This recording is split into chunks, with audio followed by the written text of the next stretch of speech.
Assalamualaikum warahmatullahi wabarakatuh. Hari ini kita akan belajar materi tentang Asmaul Husna, yaitu nama-nama Allah yang baik, nama-nama Allah Subhanahu wa taala.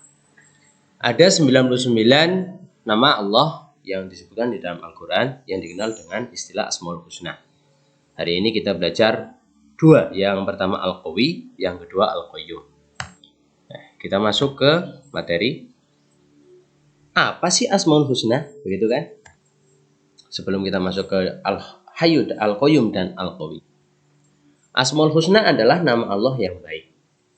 Jadi Allah itu punya nama-nama yang baik, dan ini bukan hanya sekedar sebuah pendapat, melainkan ini berdalil dari Al-Quran surat Thaha ayat 8. Allahu la ilaha illa huwa lahul asmaul husna. Ya Allah, tidak ada Tuhan yang berhak disembah melainkan Dia. Dia mempunyai nama-nama yang baik.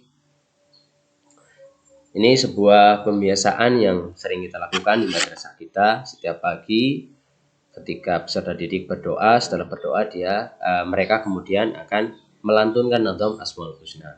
Bismillahi badana, seterusnya. Kemudian Ya Rahmanu Ya Rahim Ya Maliku Ya Kudus Ya Salamu Ya Mu'min Ya Muhaiminu Ya Aziz, dan seterusnya. Kita masuk ke materi. Yang pertama, Al-Qawi. Al-Qawi mempunyai makna Allah Maha memberi kekuatan. Jadi setiap kekuatan itu adalah pemberian dari Allah Subhanahu wa taala. Kekuatan apa? Ya kekuatan apapun yang dipunyai oleh makhluk. Kita bisa mengangkat padi, kita bisa berjalan, kita bisa mengangkat ini itu, kita bisa begini. Semuanya itu kekuatannya sumbernya dari Allah.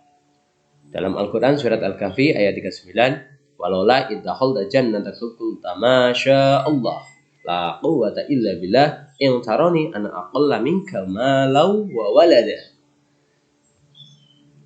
Ya.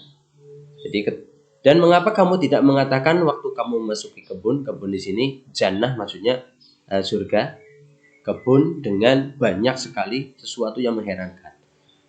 Hendaknya kamu itu mengucapkan apa? Masya Allah, la quwwata illa billah. Sungguh atas kehendak Allah semuanya ini terjadi. Tiada kekuatan kecuali dengan pertolongan Allah. Ini Ini dalil yang menerangkan bahwa Allah itu punya kekuatan, punya sifat maha memberi kekuatan. Setelah kita mengenal Al-Qawi, maha memberi kekuatan, apa sih hikmah yang kita dapat? Manfaatnya apa? Jadi hikmah itu adalah sesuatu yang kita peroleh setelah kita melakukan sesuatu, setelah kita mengalami sesuatu, kita belajar tentang ini itu. Yang kita dapatkan itu hikmah. Yang pertama, senantiasa bersikap tawadu. Tawadu itu artinya rendah hati. Maka implikasinya tidak takabur. Jadi kalau ada orang, ada manusia merasa sombong, dia tidak mengenal Allah sama sekali, sekalipun dia muslim. Karena apa? Orang yang mengenal Allah, bahwa Allah itu maha memberi kekuatan, manusia itu bisa seperti ini hanya karena Allah, dia tidak akan mungkin bersikap sombong. Karena nggak punya kekuatan sama sekali. Contoh ketika kita sakit. Nggak usah banyak-banyak. Kita batuk saja. Luar biasa rasanya, nggak enak. Padahal cuma batuk. Kalau belum diangkat oleh Allah, kita belum diberikan kekuatan untuk sembuh, tidak akan sembuh. Bagaimanapun, Allah itu maha memberi kekuatan. Jadi tidak boleh sombong. Harus tetap rendah hati. Memperkuat iman dan takwa kepada Allah. Iman itu membenarkan dalam hati, lisan kita berbicara, hati kita membenarkan, tubuh kita, anggota badan kita melakukan dengan perbuatan. Itu iman. Takwa artinya memenuhi apa yang Allah perintahkan, kita laksanakan, yang Allah larang, kita jauhi. Meyakini dengan sepenuh hati bahwa Allah lah sumber kekuatan. Jadi nggak boleh seorang muslim kok menganggap saya kuat karena punya ini, saya kuat karena melakukan ini. Allahnya hilang. Jadi semuanya itu sumbernya dari Allah. Kita harus yakin itu. Nah, dengan mengenal Al-Qawi kita akan mendapatkan hal ini. Kita lanjut Materi yang kedua, tadi Al-Qawi, sekarang Al-Qayyum. Al-Qayyum artinya maha terus-menerus mengurus makhluknya.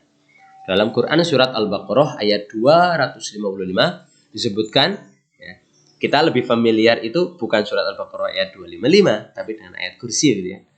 Allahu la ilaha illa huwal hayyul qayyum. Allah tidak ada Tuhan yang berhak disembah melainkan Dia yang hidup kekal, Al-Hayyu, dan Al-Qayyum, terus menerus mengurus makhluknya. Jadi makhluk Allah itu apapun yang diciptakan oleh Allah selain Allah. Jadi Allah itu adalah khaliq, pencipta. Nah makhluk itu yang diciptakan. Jadi manusia yang hoib, makhluk yang hoib, makhluk yang nampak fisik seperti manusia, bintang, bulan, langit, bumi, dan seisinya. Semuanya itu adalah makhluk Allah. Dan semuanya diatur oleh Allah. Maka dari itu Allah terus menerus mengurus makhluknya. Tidak ada yang tidak diurus. Hikmahnya ketika kita meneladani sifat Al-Qayyum, yang pertama menumbuhkan sifat tawakal.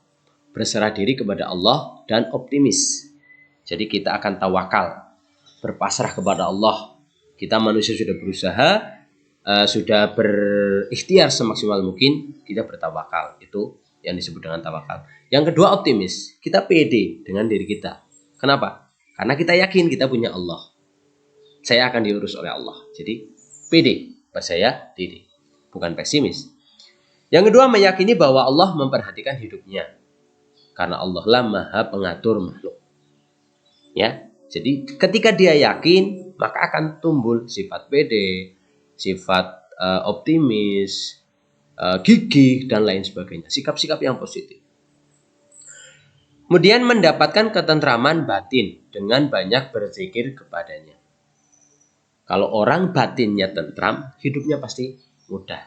Hidupnya pasti enak. Hidupnya pasti bahagia. Kunci bahagia apa? Batinnya tentram. Zahir akan mengikuti. Begitu ya. Ini diantara beberapa hikmah kita meneladani Al-Qayyum. Di Al-Hayyu, kemudian Al-Qayyum. Nah, yang terakhir, belajar hitungan, belajar fikih. Sekian dan terima kasih. Assalamualaikum warahmatullahi wabarakatuh.